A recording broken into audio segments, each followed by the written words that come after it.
अस्सलाम वालेकुम, कैसे हैं आप सब। आज मैं बना रही हूँ मूंग की दाल, बिल्कुल देसी स्टाइल जो गांव में अक्सर बनाई जाती है और बहुत ही लजीज और मज़ेदार है। सबसे पहले हम सबसे ख़ास चीज़ है ये मिट्टी के बर्तन, ये मिट्टी की हांडी है, ठीक है। अच्छे से इसको वॉश करके इसको गर्म करना है। फिर इसके अंदर आपने कुकिंग ऑयल ऐड करना है। कुकिंग ऑयल ना थोड़ा एक्स्ट्रा जो है ना आपने ऐड करना है, थोड़ा ज़्यादा, और 2 मीडियम साइज़ के प्याज ऐड कर देने हैं। फिर आपने, मैं नोट करी थी, यहाँ नज़र नहीं आ रहा था, अब बिल्कुल सही नज़र आ रहा है। जब आपको लगे ना ये थोड़ा सॉफ्ट हो गया प्याज, फिर इसके अंदर अदरक लहसुन और हरी मिर्ची ऐड करनी है और फिर आपने इसको ब्राउन होने देना है प्याज को, ठीक है।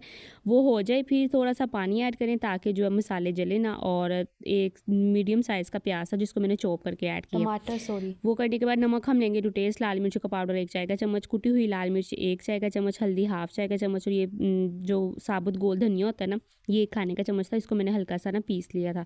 अब ऑयल ज़्यादा क्यों ऐड किया था, अब जब इसकी बेहतरीन भुनाई हो जाएगी ना, फिर ये थोड़ा थोड़ा करके आपने इसको निकाल लेना है और बाकी इसके अंदर रहने देना। मसाला बेहतरीन आपने इसकी भुनाई करनी है।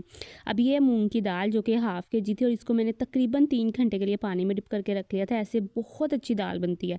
ये छोटी-छोटी टिप्स और ट्रिक्स होती है, मेरी हमेशा कोशिश होती है आपके साथ शेयर करूँ ताकि आप बनाएँ और फीडबैक दें। 2 से 3 बार इसको मिक्सअप करेंगे और फिर इसके अंदर पानी ऐड करेंगे। पानी कितना ऐड करना है, पानी आपने ना, मैंने 1 से 1.5 लीटर इस्तेमाल किया था। इसमें जो ये हांडी होती है ना, ये अगर आप चूल्हा बंद भी कर दो ना तो 10 मिनट तक मज़ीद ये कुक होती रहती है, ठीक है। अब ये इसको कवर करके रख देंगे। पानी जो है ना आपने 1 इंच ऊपर रखना है, मतलब दाल जितनी होगी ना उससे 1 इंच ऊपर होना चाहिए पानी।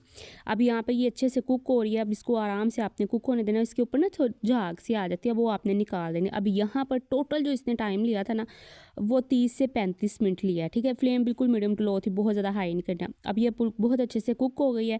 इसके अंदर हरी मिर्ची, हरा धनिया और जो कुकिंग ऑयल हमने बचाया था ना, वो इस टाइम पे आपने ऐड करना। और मैं कहती हूँ इसकी जो टेस्ट, फ्लेवर, इसका खूबसूरती, थोड़ा सा ज़ीरा ऐड करें और इसको दम लगा।